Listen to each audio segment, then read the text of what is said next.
yra ikra, gyvatvorių ir žolės žirklės, GVC 3,6 Li. Šis modelis turi 3,6 ličio jonų voltų bateriją ir komplektacija, žinoma, yra akumuliatorius.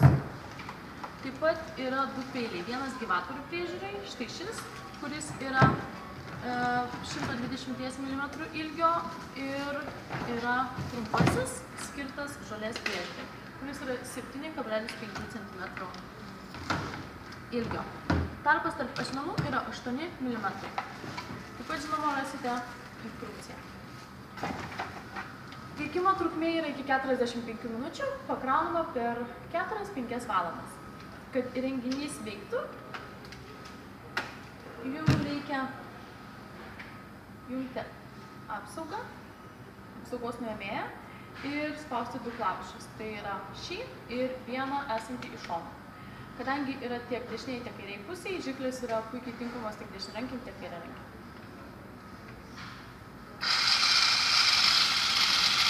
Ir čia yra klavišas. Taip pat pasikeitus į krūmapjovio priežiūrai skirtą peilį yra labai patogu tai, kad viršuje esantis mygtukas leidžia reguliuoti pasukimą, kas neapsunkina jūsų riešų darbą. Štai.